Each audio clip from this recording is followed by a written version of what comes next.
మా హిందూ మిత్రులకి బంధువులకి అందరికీ ఒక నివేదిక.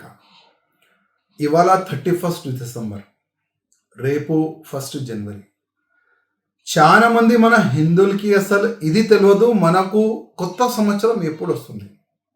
మా హిందువులకి నేను ఒక చిన్న సందేశం ఇవ్వాలనుకుంటున్నాను.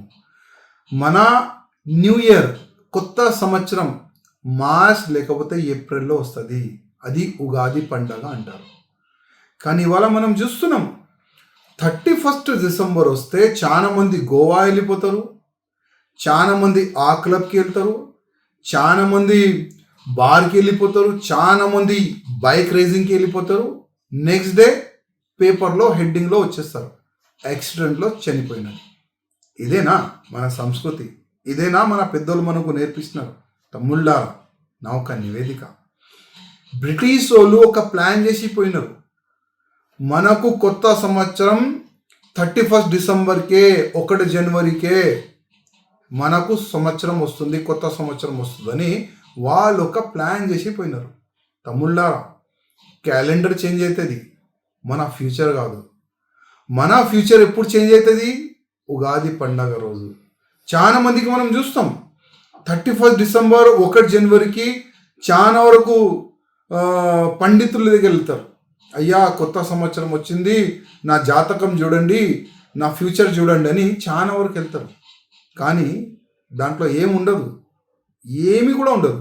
అందుకోసం నా తమ్ముళ్ళారా, మీ జాతకంలో మార్పు ఎప్పుడు వస్తుంది? ఉగాది పండగ రోజు. ఉగాది పండగ రోజే కదా మనం చాలా పెద్ద పెద్ద ఫెస్టివల్, మనం పూజా కార్యక్రమాలు అన్ని విధాలుగా మనం చేసుకుంటాం. కానీ ఇవాళ మన వచ్చే పిల్లలకి మనం ఏం చూపెడుతున్నాం, ఏం నేర్పిస్తున్నాము? అయ్యా, మనకు కొత్త సంవత్సరం 31 డిసెంబర్ 1 జనవరికి ఉంది. మీకు చూసి ఆయన కూడా అదే నేర్చుకుంటారు. మళ్ళీ ఉగాది పండగ అయిందంటే జస్ట్ ఒక పండగ, ఆ విధంగా మన పిల్లలు కూడా నేర్చుకుంటారు. అందుకోసం నా హిందూ బంధువులకి నేను రిక్వెస్ట్ చేస్తున్నా, 31 డిసెంబర్ 1 జనవరికి హిందువులకి కొత్త సంవత్సరం కాదు, హిందువులకి కొత్త సంవత్సరం ఉగాది పండగ. అది మీరు యాద్ పెట్టుకోవాలి. జస్ట్ క్యాలెండర్ చేంజ్ అవుతుంది, ఫ్యూచర్ కాదు. అందరికీ రిక్వెస్ట్ చేస్తున్నా, మన ధర్మం, మన సంస్కృతి మనమే కాపాడుకోవాలి. అందుకోసం ఈ 31 డిసెంబర్ కానీ 1 జనవరి కానీ ఎక్కువ ధూమ్ధామ్గా ఎవరు కూడా జరపకూడదని నేను అందరికీ రిక్వెస్ట్ చేస్తున్నా.